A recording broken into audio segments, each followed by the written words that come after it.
Morning, everyone. I'm on my way to the Gilmore Automobile Museum with my cousin Doug. So that's where we're headed out today. But first, I've got to get over to a PetSmart store. I'm completely out of dog food, and I'm not low. I'm out. So on my way to his place, I'm going to make a little bit of a detour, a little bit of a swing.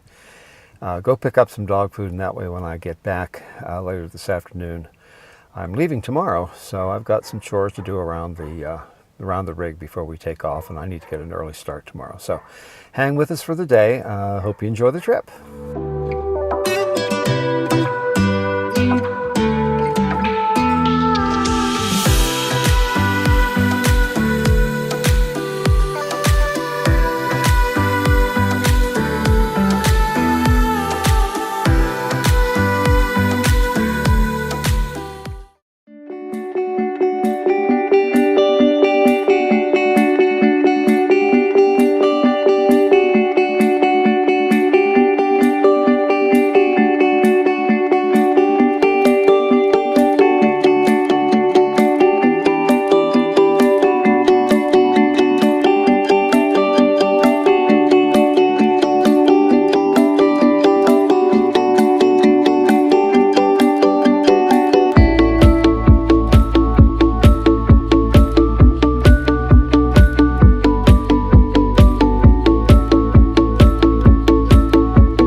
Well, here we are at the entrance of the Gilmore Car Museum, and judging from the license plates in the parking lot, they are from all over the United States. They've got cars from Alaska and just about everywhere else. So I can't wait to get inside and see what we can see today. It ought to be exciting.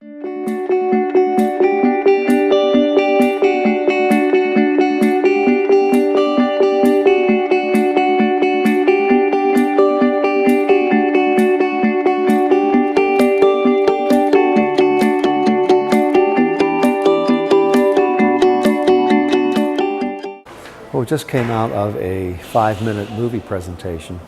This is probably the penultimate, one of the biggest and best car museums in the country. I learned it's a 90-acre campus out here with several different buildings, and each building has its own exhibit. I'm in building A right now. This is the start of it all. Standing in front of one of the original muscle cars back in the day, probably about a 68. Pontiac GTO. Beautiful automobile. And a personal favorite, it means something to me, is an AMC Javelin. Our next door neighbor owned a American Motors dealership, so my family owned lots and lots of Ramblers, and this was their muscle car attempt, the Javelin, and I have a younger cousin who owned one, so this will be a special treat for her to see this car. 1969 AMC Javelin.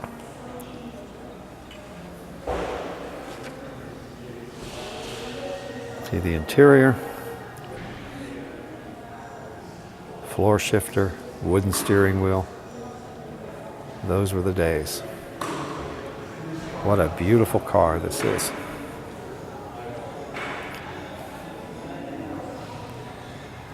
Janet, this one's for you. I came back to this AMX because when I was here first time around, I didn't really do this justice. My cousin just mentioned to me that this car was the AMX version was a chopped version. It was about a foot shorter than the original car. They took out the back seat, and that this was the first production two-seater since the Thunderbird. So there's a little more history than I recognized or realized. We were the only ones.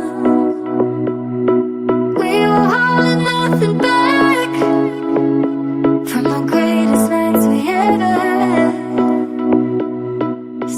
Okay, here's a little commentary on this one. We're looking at a 1971, as you can read, AMC Hornet. I'd forgotten all about this car. This was a two-door, kind of a basic commuter type coupe that people back in the 70s would kind of soup up a bit. And I guess from the factory you could get this SC360. What a neat car this was. And new, this cost about $2,600. 4 on the floor. Feeling all coming back in the moment. Record spins to wave up the ocean. So if you wanna come on. I believe this is the first car that started the Gilmore collection.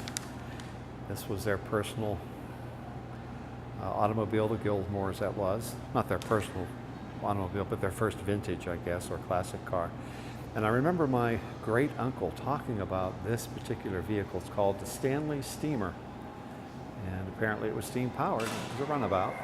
And boy, it is just in pristine condition.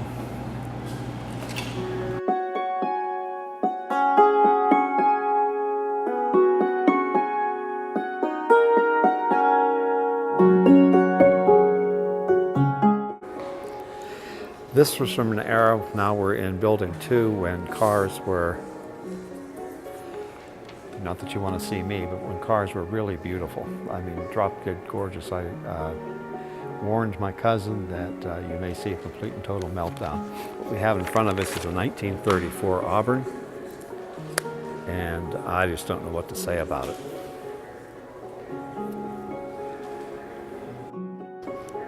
It is a V12. Pristine condition, 1934.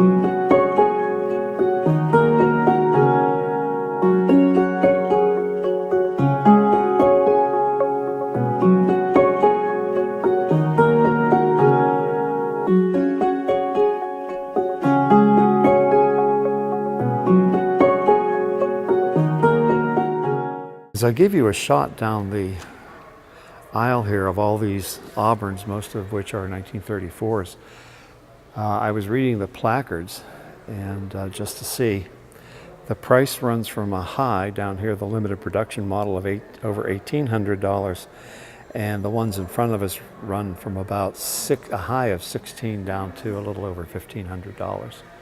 Now I don't know what that would equate to. That was 1934. What that would equate to in modern dollars. But I got to tell you, the interiors and the workmanship of these were it's just breathtaking. Solid wood, tufted upholstery, and of course there's some reflection here, but just absolutely less limousine-like. Summer nights and days were long. You and me, we were the only ones. We were holding nothing back from the greatest nights we ever had. As a youngster, I had a very dear uncle, a great uncle, more like a grandfather to me, who used to talk about the Hupmobile all the time. And of course, Hupmobiles were out of business long before I came along, and it was something, however, he remembered. And it was just you knew you had arrived, I guess, socially and financially if you could afford a Hupmobile. And I'd never seen one, and yet right here it is. And it is a beauty, no doubt about it. And if I take you around to the back, what's interesting to me is a little detail I noticed, wouldn't have thought about before, but how do you get into that rumble seat? Rumble seat, I guess it's called, and there's one step, and there's another step. So you could climb your way and then jump in the back. So, what a deal.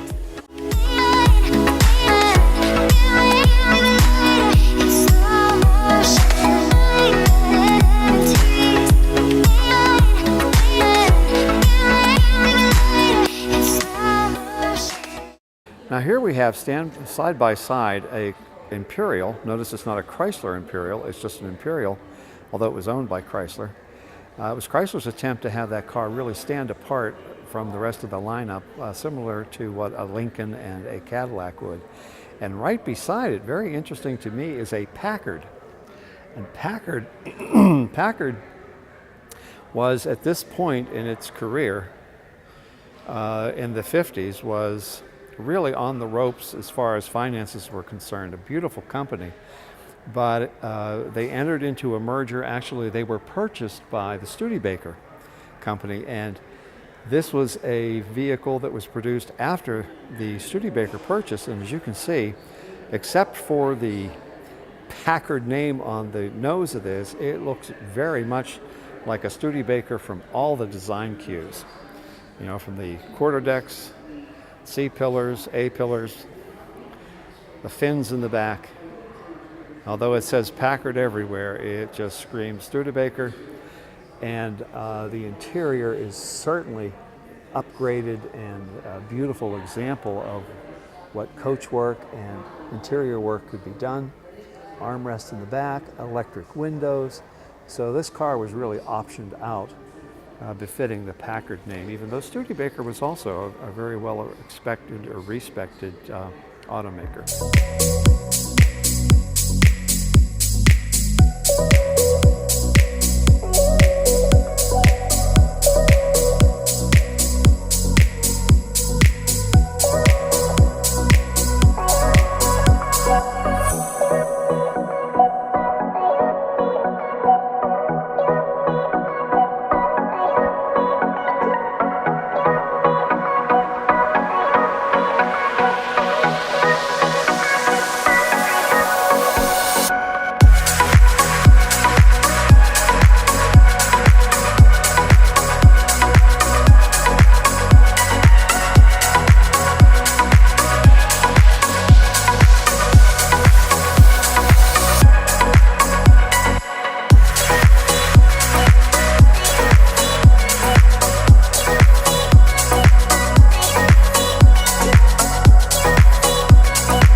This is another car that I recognized the name, but was gone by the time I was really into vehicles in any major way. This is a 1954 Kaiser.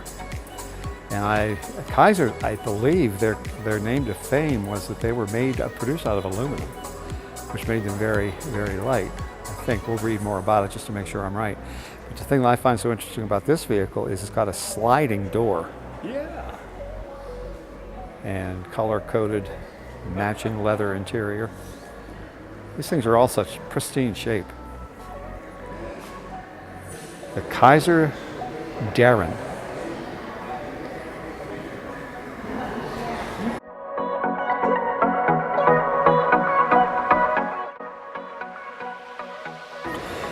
All right, now here we have a 1956 Mercury Montclair. And this car is special to me because my dad owned one of these. I don't think we bought it new because I would have been too young in 1956 to remember much about it. So I would assume probably he got it maybe when it was 3 years old or so. But this is exactly the car we had except for the color combination, where it is red here and black. Ours was yellow and black. And boy, did I fall in love with that vehicle.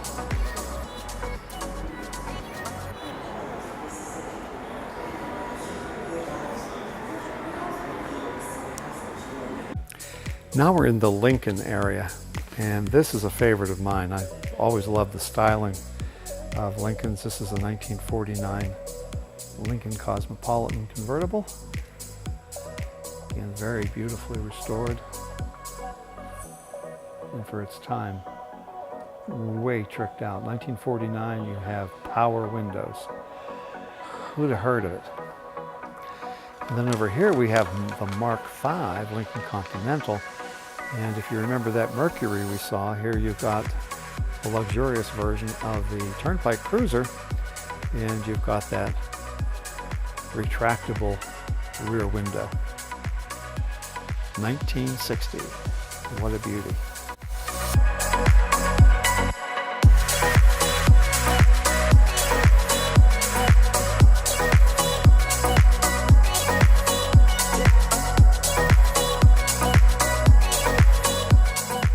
What's remarkable about this is 1960 we had air conditioning in that vehicle, as well as power windows. I remember this car.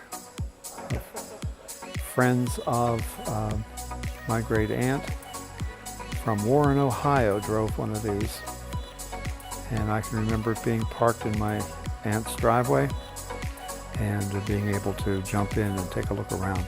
As a kid, I loved it.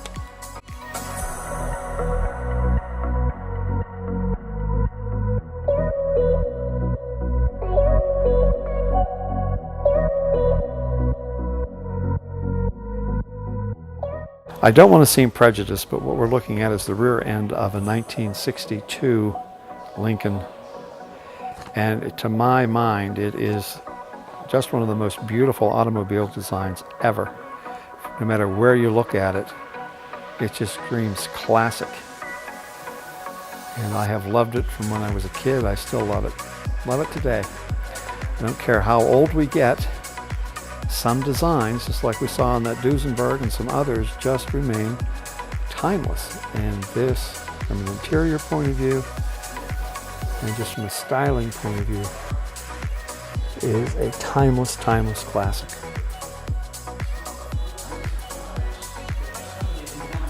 From front to back.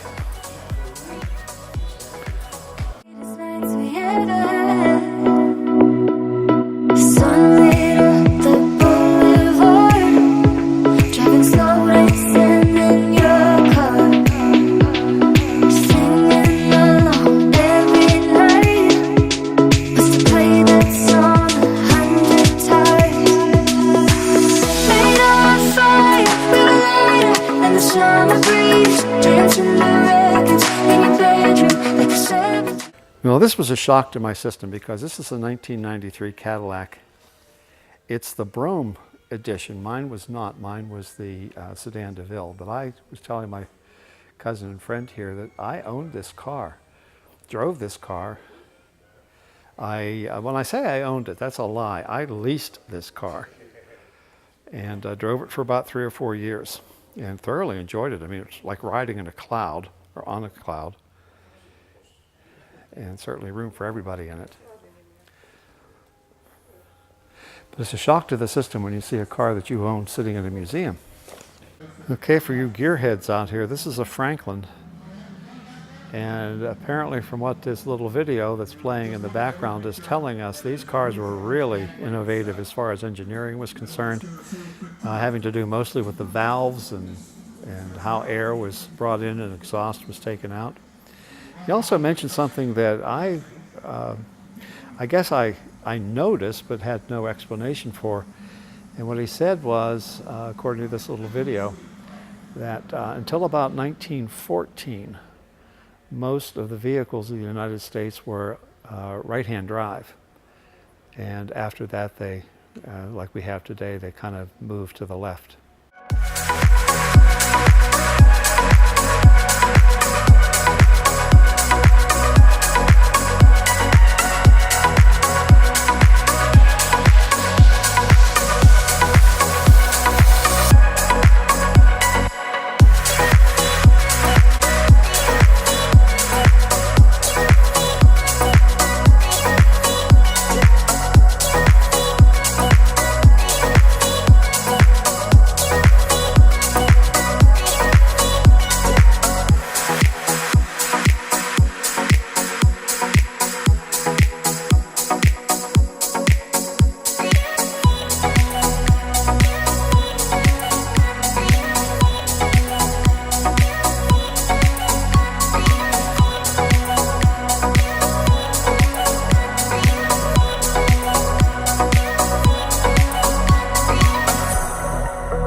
Okay, I've done a lot of museums and automobile museums in particular.